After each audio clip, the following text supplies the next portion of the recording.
Ada pendapat yang mengatakan bahwa kemajuan atau lompatan kemajuan diperoleh dari pertanyaan yang fundamental. Dalam konteks bernegara dan bermasyarakat, makin fundamental atau penting pertanyaannya, maka jawabannya akan sangat menentukan maju atau mundurnya sebuah negara atau masyarakat. Ada pertanyaan yang fundamental dan inspiratif bagi kita semua, yaitu bagi saudara yang mana yang duluan atau yang di depan, politik atau ekonomi.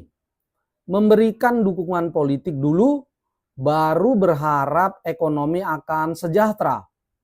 Melakukan aktivitas politik dulu, baru melakukan aktivitas ekonomi. Atau sebaliknya, ekonomi dulu, baru politik. Melihat dan menilai kerja seorang pemimpin di bidang ekonomi dulu, baru memberikan dukungan politik. Perlu kita sadari bahwa apa jawaban kita terhadap pertanyaan itu akan menentukan apakah Indonesia akan menjadi negara maju atau tidak. Apakah ekonomi Indonesia akan bertumbuh atau hanya jalan di tempat saja. Jawaban kita akan menentukan presiden seperti apa yang akan kita pilih dalam sebuah pemilihan. Sebagai perbandingan, secara umum masyarakat Amerika, Eropa, dan Singapura menempatkan ekonomi di depan politik. Seseorang dinilai layak atau tidak layak untuk dipilih sebagai presiden atau perdana menteri, terlebih dulu dilihat apa program ekonominya dan bagaimana kemampuannya bekerja dalam bidang ekonomi. Bahkan di negara seperti Singapura, pemikiran tersebut membuat masyarakatnya cenderung memilih terjun ke dunia bisnis dibanding terjun ke dunia politik dan menjadi pegawai negeri sipil. Itu sebabnya di negara seperti Amerika dan Eropa ada 3 program yang sangat terkenal dan selalu dikemukakan oleh seorang calon presiden atau calon perdana menteri, yaitu jumlah lowongan kerja non-pertanian, angka pertumbuhan ekonomi, dan angka inflasi yang hendak dicapai oleh pemimpin tersebut. Ini cermin dari pandangan ekonomi dulu baru politik.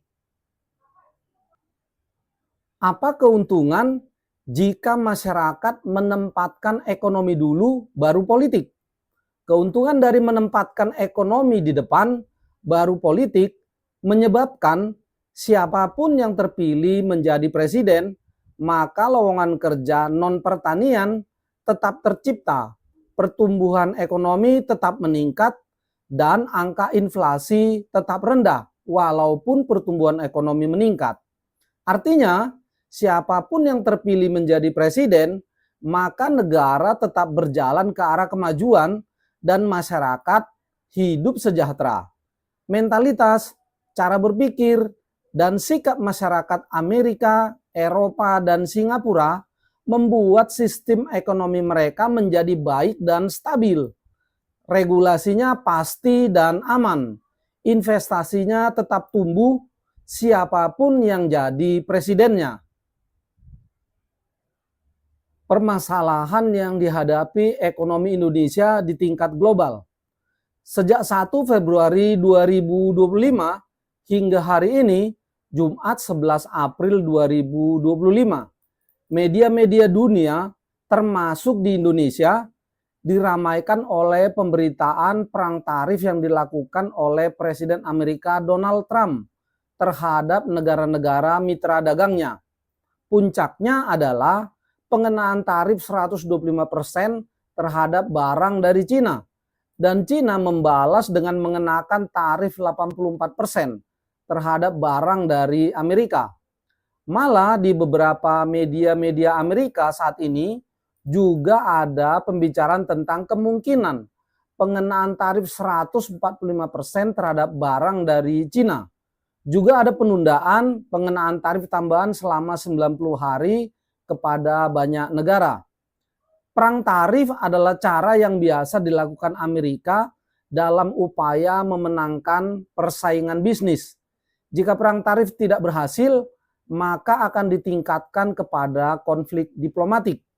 Dan jika konflik diplomatik ini tidak berhasil juga, bukan tidak mungkin dieskalasi menjadi konflik militer. Permasalahan yang dihadapi oleh ekonomi Indonesia di tingkat domestik. Sebelum ada perang tarif yang dilakukan oleh Presiden Amerika Donald Trump, kondisi ekonomi Indonesia juga sudah dipandang oleh banyak pihak memiliki banyak masalah. Banjir barang murah dari Cina yang tidak bisa diatasi oleh pemerintah. Banyaknya pabrik yang bangkrut dan tutup. PHK yang merebak, sekitar 30.000 karyawan di PHK. Daya beli masyarakat yang menurun. Defisit APBN. Nilai tukar rupiah yang terus melemah.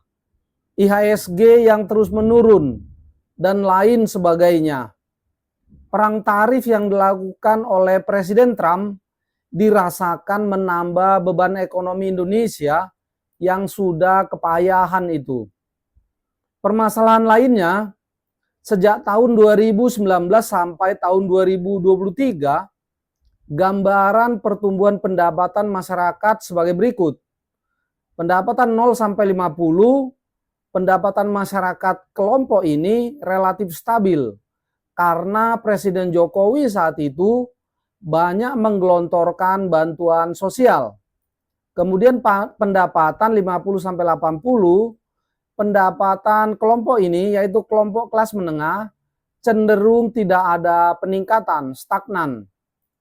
Kemudian pendapatan kelompok 80-100 atau 20% dari penduduk atau kelas ini merupakan kelas menengah mendapatkan pertumbuhan pendapatan yang paling tinggi, paling banyak, yaitu sekitar 4%.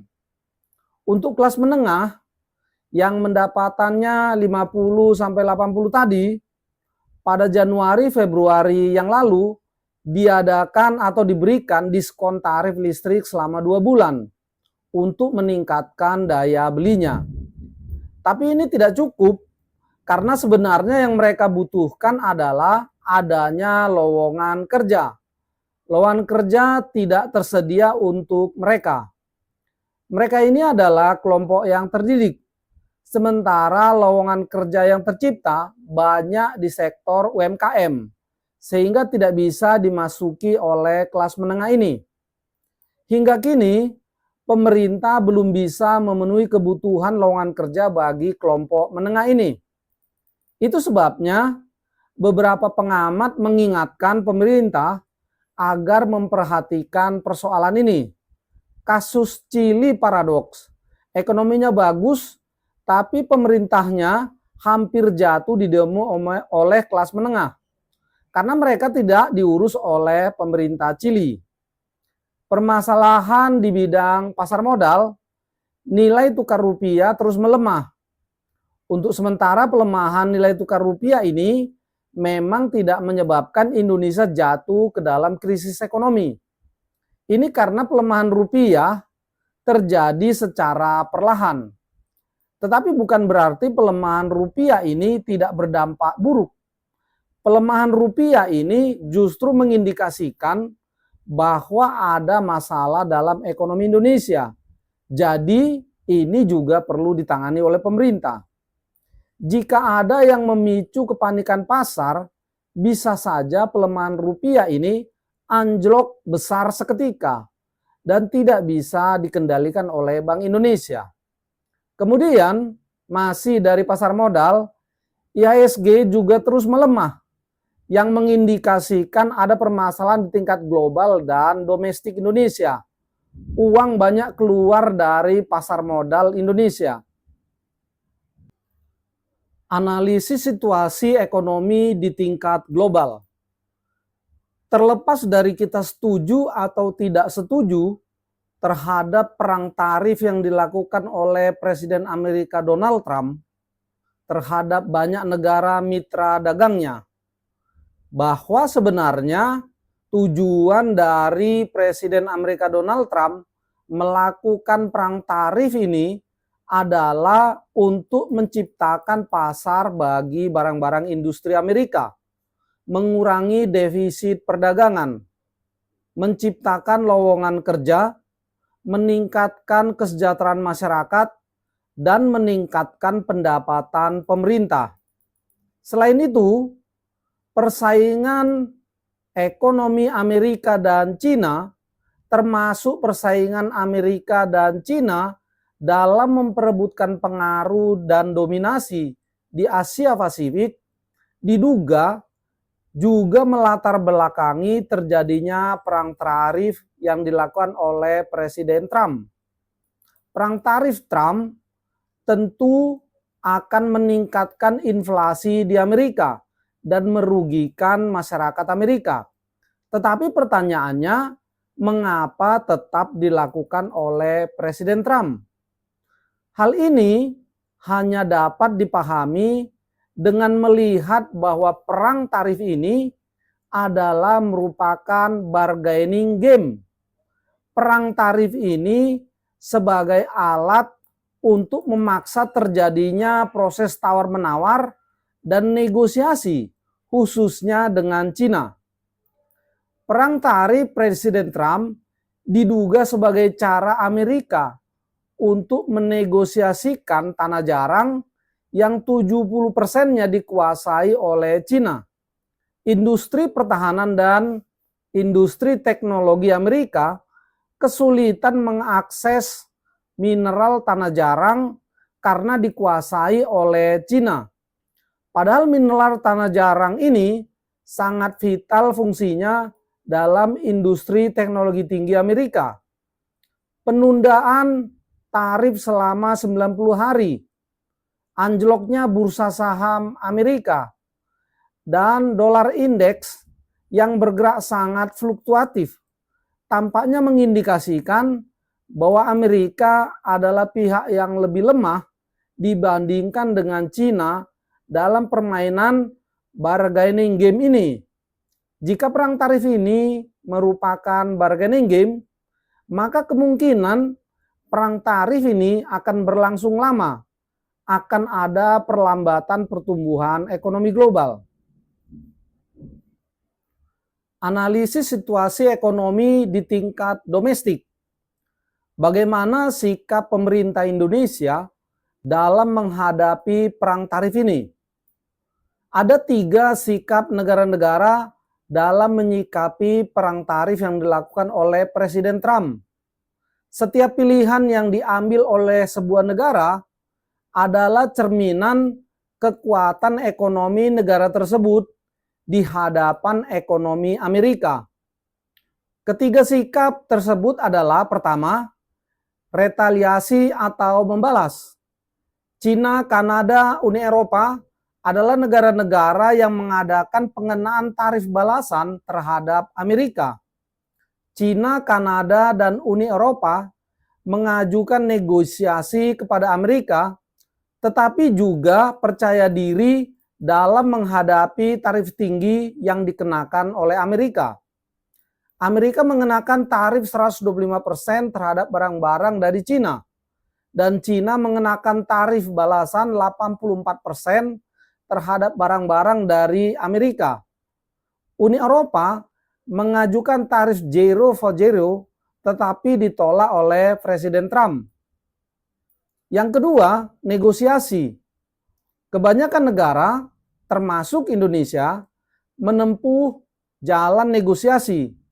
Jalan negosiasi ini merupakan langkah wajib yang harus diambil, sebab negara-negara yang mengambil jalan negosiasi ini tidak punya pilihan lain dan tidak punya kekuatan yang bisa diandalkan dalam menghadapi tekanan ekonomi Amerika melalui pengenaan tarif.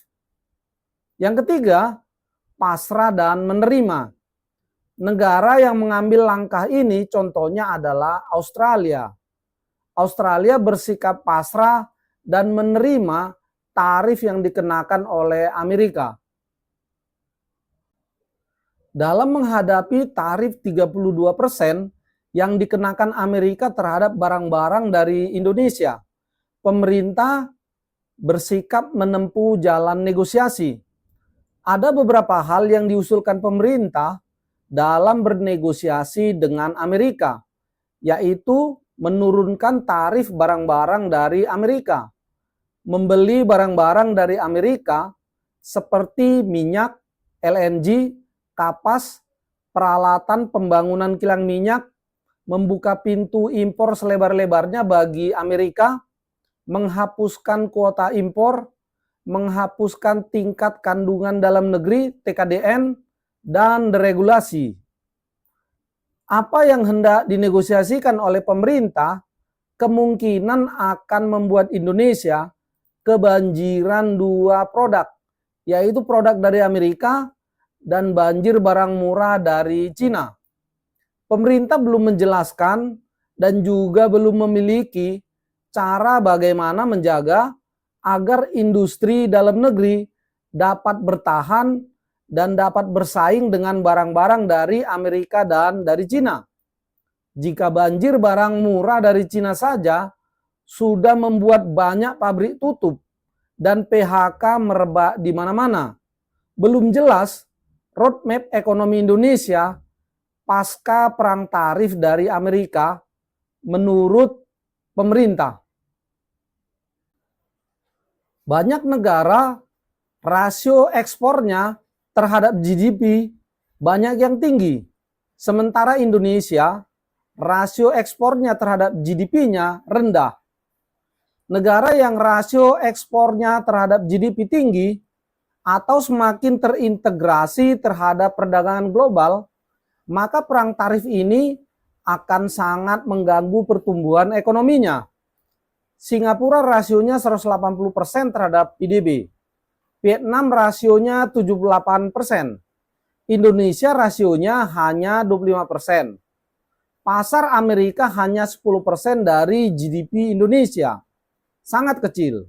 Jadi dampak perang tarif ini akan kecil bagi ekonomi Indonesia, sekitar 0,5% terhadap PDB. Apa yang harus dilakukan?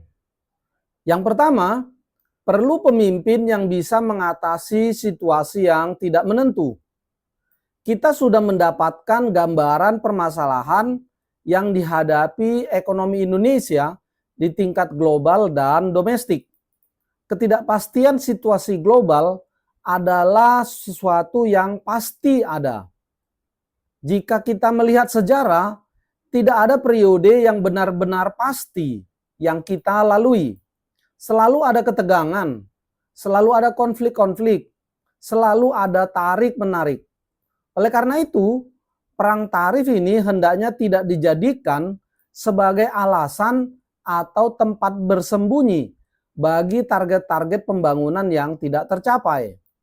Justru ketidakpastian global itu merupakan indikator penguji sebuah kepemimpinan atau sebuah pemerintahan dapat berjalan baik atau tidak, memiliki kepemimpinan yang mampu membawa ke arah kemajuan atau tidak. Untuk mendapatkan pemimpin yang mampu memimpin negara dalam situasi yang tidak pasti seperti saat ini, maka diperlukan mentalitas, cara berpikir, dan komitmen masyarakat untuk memberikan pilihan dan dukungan pada pemimpin yang tepat.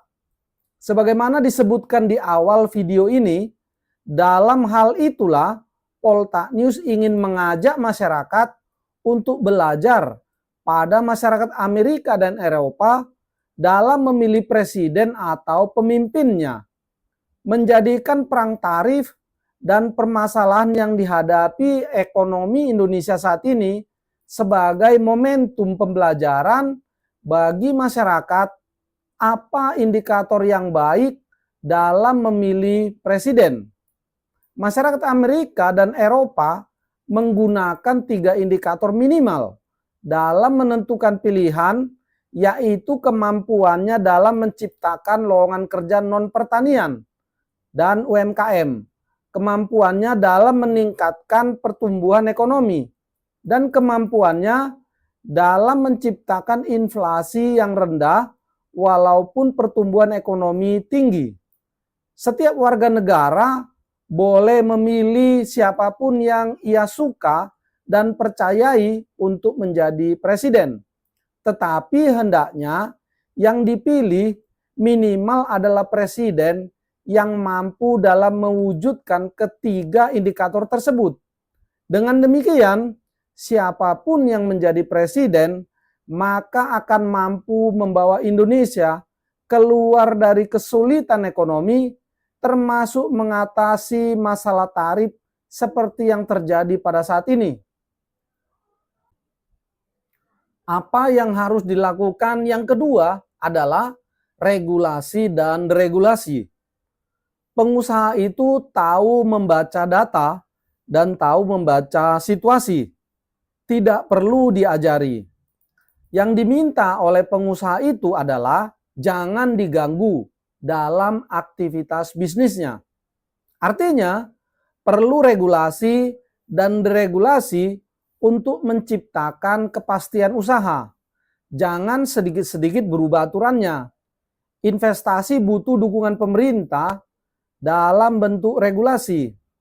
Perlu signal-signal positif dan komentar-komentar positif dari pemerintah. Dalam kaitannya dengan perang tarif ini, deregulasi yang akan dilakukan pemerintah hendaknya bukan hanya bertujuan membuka pintu lebar-lebar untuk impor barang dari Amerika saja, tetapi juga hendaknya agar biaya produksi turun dan murah. 90% barang impor Indonesia adalah bahan baku dan barang modal. Jadi kalau ini murah, maka barang ekspor akan murah dan kompetitif. Kemudian, deregulasi khususnya membuka pintu impor lebar-lebar akan menyebabkan ada sektor yang akan kalah bersaing. Jadi juga perlu stimulus fiskal untuk menguatkan industri agar bisa bersaing dengan barang dari Amerika dan Cina. Hal ketiga yang harus dilakukan adalah mendorong konsumsi domestik. Salah satu kekuatan ekonomi Indonesia adalah konsumsi domestik, bukan pada ekspor. Oleh karena itu, pemerintah hendaknya mendorong konsumsi domestik ini. Tetapi konsumsi domestik ini hendaknya didorong bukan hanya dengan membagi-bagikan bantuan sosial saja. Karena hal itu justru akan menyebabkan penyalahgunaan dana APBN untuk kepentingan pribadi pemerintah saja. Peningkatan konsumsi domestik hendaknya juga dilakukan dengan investasi di sektor yang cepat memberikan multiplier effect, baik dalam menyerap tenaga kerja maupun dalam memberikan penerimaan negara. Misalnya, pengembangan sektor pariwisata. Apalagi sektor pariwisata ini tidak terkena perang tarif. Hal keempat yang harus dilakukan adalah investasi di sektor fundamental ekonomi. Rasio fiskal terhadap pertumbuhan ekonomi di Indonesia adalah kecil. Yang besar itu adalah share dari private sector atau bisnis swasta. Ini yang perlu digarap oleh pemerintah. Ini yang memberikan pertumbuhan tinggi. Perlu investasi. Sementara masalah yang selalu dihadapi oleh private sector adalah ketidakpastian. Kalau sebentar-sebentar peraturan berubah, maka private sector akan takut untuk berinvestasi. Pemerintah hendaknya meningkatkan investasi di sektor fundamental ekonomi dan di sektor yang dapat dengan cepat menyerap tenaga kerja kelas menengah dan bawah dan memberikan penerimaan negara seperti yang disebutkan tadi. Sektor pariwisata merupakan salah satu sektor yang dapat menyerap tenaga kerja dan meningkatkan pendapatan negara dengan cepat. Memikirkan membuka pasar yang baru itu baik, tetapi hasilnya akan masih lama baru dinikmati. Alokasi anggaran seperti yang disebutkan oleh Menteri Keuangan Sri Mulyani hendaknya juga diarahkan ke sektor yang memberikan multiplier efek yang cepat dan besar seperti pariwisata ini. Demikian dari saya, Poltak Panggabean. Terima kasih.